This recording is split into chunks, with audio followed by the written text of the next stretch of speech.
Comment naît un livre comme Nos lieux sont vivants?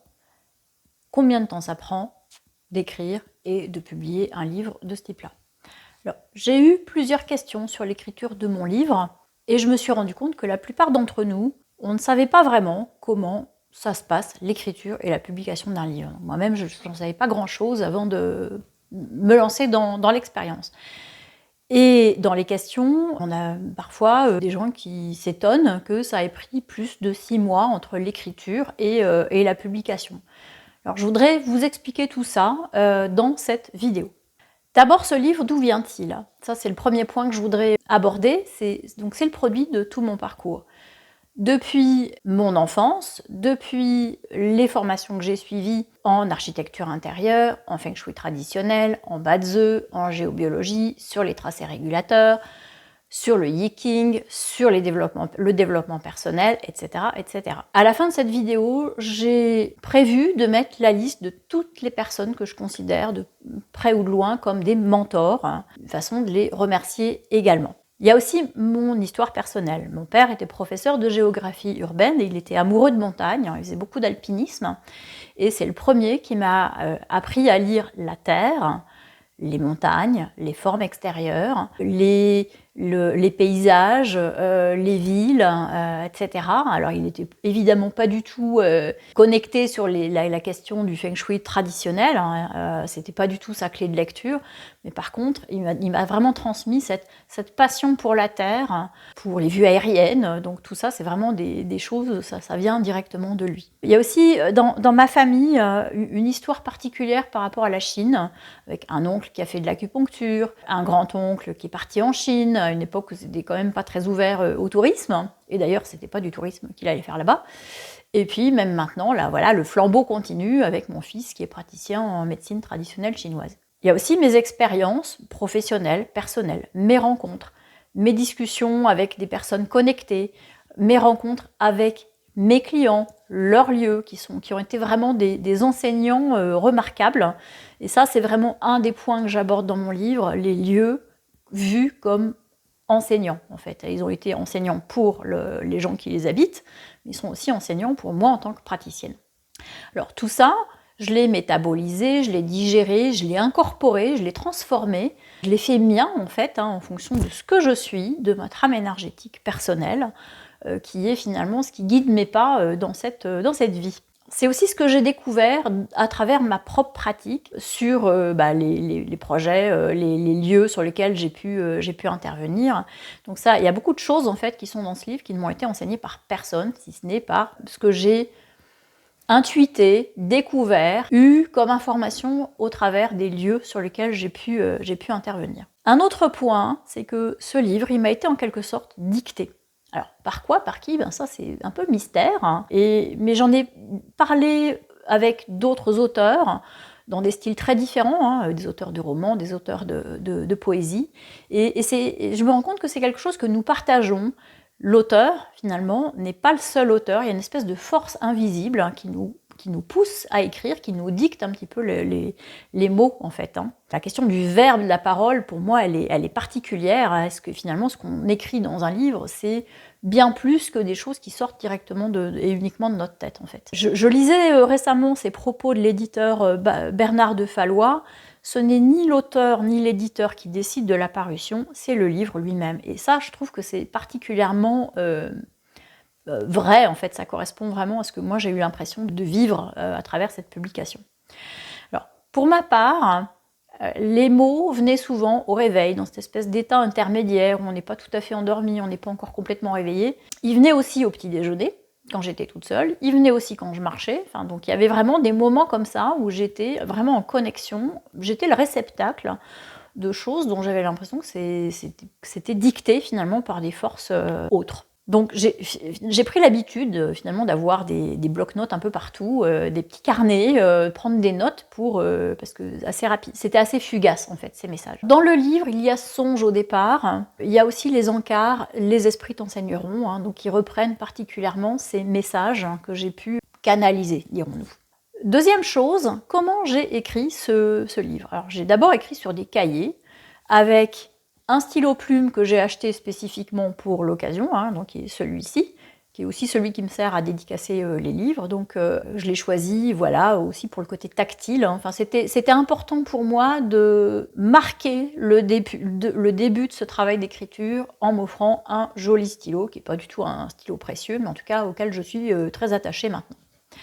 Alors, j'ai beaucoup utilisé, je le disais, l'écriture automatique, donc sur ces cahiers, et je trouve que c'est des choses qui viennent quand on écrit vraiment à la main, et quand on écrit à l'ordinateur, quand on tape en fait sur un clavier, ça vient pas du tout de la même façon. Donc, alors bien sûr, après j'ai mis tout ça sous forme de fichiers, j'ai rajouté des illustrations, des schémas, des photos, et en fait ce que je tiens à dire, c'est que toutes les images qui sont dans ce livre sont des images que j'ai fait moi-même, sur les logiciels que j'utilise en tant qu'architecte d'intérieur, donc Photoshop, PowerPoint, un logiciel d'architecture également pour les plans.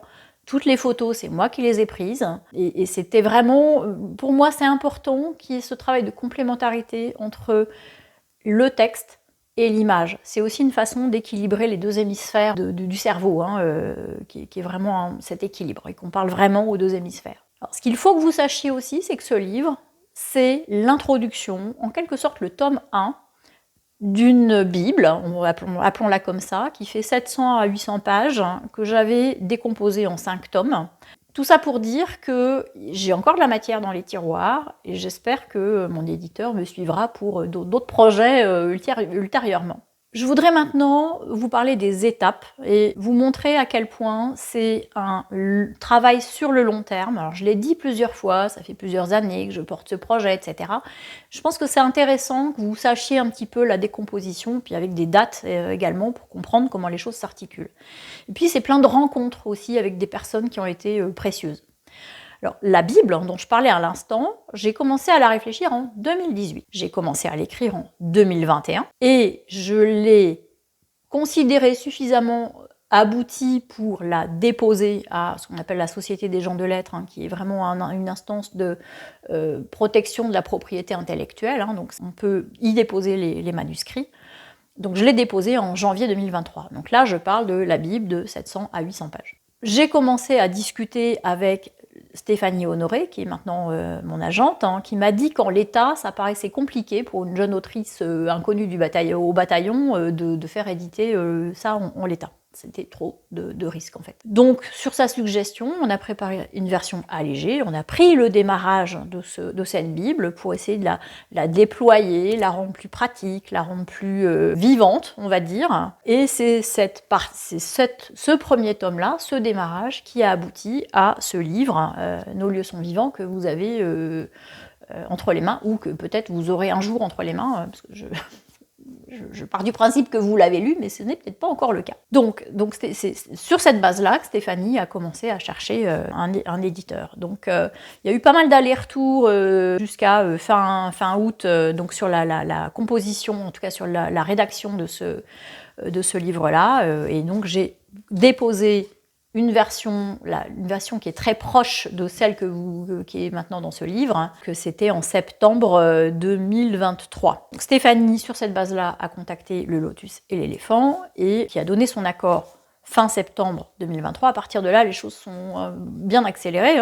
Donc, feu vert septembre 2023, signature du contrat janvier 2024. Alors, une petite anecdote, c'est au moment où on a signé le contrat, ils m'ont dit, bon, c'est ok, c'est super, quand est-ce que vous pensez pouvoir nous rendre le manuscrit définitif? Et moi, je me disais, il est là, le manuscrit définitif, c'est celui que je vous ai envoyé. Et en fait, j'étais à milieu d'imaginer le travail qui allait avoir lieu ensuite. Alors, la suite, justement, c'est quoi? Alors, il y a une première étape où on a retravaillé ce manuscrit avec Stéphanie. Je me rappelle qu'elle m'a dit, tu vas me maudire. Et effectivement, on l'a un peu mis cul par-dessus tête, ce manuscrit. On a bougé des bouts, clarifié les idées. Enfin bon, c'était un travail assez exigeant, mais tout à fait clarifiant, inspirant, important. Donc je regrette absolument pas. Je l'ai pas du tout maudite. Mais en tout cas, déjà à ce stade-là, je compte 6 versions différentes. Ensuite, on a fait un envoi à l'éditeur. Donc ça, c'était en mai 2024. Donc ça, c'est une version qui était qu'on a considérée comme suffisamment finalisée pour qu'elle puisse être composée par un des multiples intervenants dont je n'ai pas forcément eu connaissance, qui sont dans l'ombre dans la fabrication d'un livre. Il y a eu ensuite une multitude d'allers-retours donc sur ce qu'on appelle les épreuves, et on a été jusqu'à la 11e épreuve. À chaque fois, c'est 11 relectures, c'est ça que ça veut dire concrètement, par moi, par Stéphanie, par l'éditeur, puis par d'autres personnes aussi. Il y a eu des relecteurs professionnels qui ont aussi vérifié qu'il n'y avait pas de faute, etc. Donc au final, feu vert pour l'impression le 19 décembre 2024. En parallèle, on a travaillé sur le titre, le sous-titre, les couvertures, le texte au dos, tout cela avec plusieurs allers-retours à nouveau. Le livre part finalement en impression après une ultime relecture par un professionnel, mi-janvier 2025. Personnellement, j'ai reçu mes premiers exemplaires le 7 février. Donc ça, c'est l'avantage d'avoir une impression made in France, c'est que ce livre, il est 100% composé en France, imprimé en France, donc ça permet aussi de la réactivité en fait. Et donc tout ça pour une diffusion qui a été faite le 5 mars 2025. Donc au final, entre la signature du contrat et la diffusion, se sont écoulés 14 mois.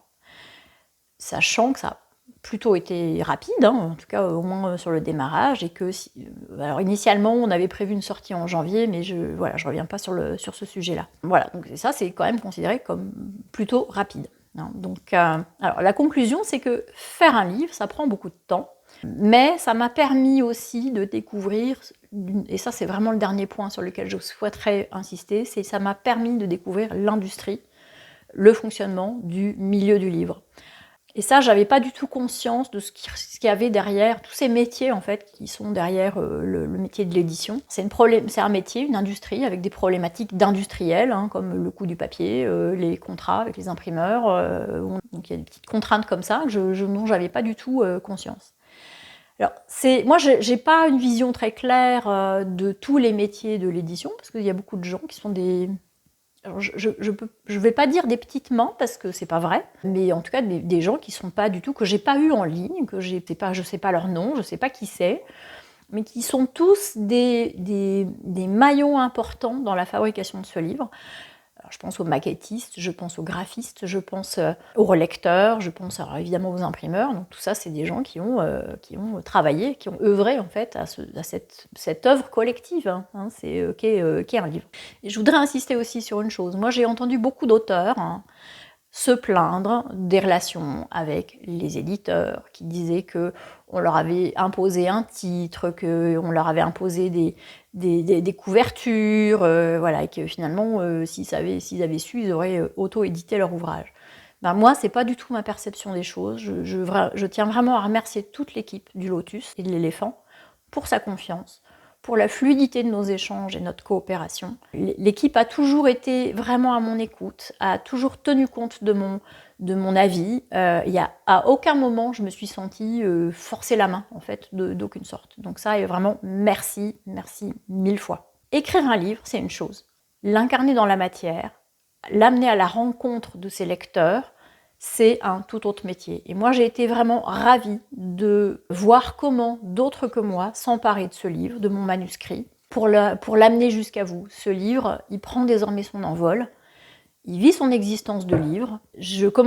Au moment où je tourne cette vidéo, je commence à avoir des premiers retours de gens qui l'ont lu, de gens qui sont en train de le lire, qui ont à cœur de me partager déjà les impacts que ça peut avoir chez eux, les prises de conscience que ça a permis. Et moi, je commence vraiment à prendre conscience de la force transformatrice de ce livre. Et vraiment, je suis particulièrement émue de ça. C'est très fort pour moi, en fait, d'avoir ces premiers retours. Merci à vous, lecteurs ou pas encore lecteurs. En tout cas, vraiment, merci d'accueillir ce bébé qu'est ce livre, Nos lieux sont vivants. Et puis, j'espère qu'il sera une pierre blanche sur votre parcours et qui pourra vraiment vous aider à voir les choses autrement et à voir peut-être, à réenchanter le monde. Je dirais que c'est peut-être ça une des finalités de ce livre en tout cas. Merci à vous et à très bientôt.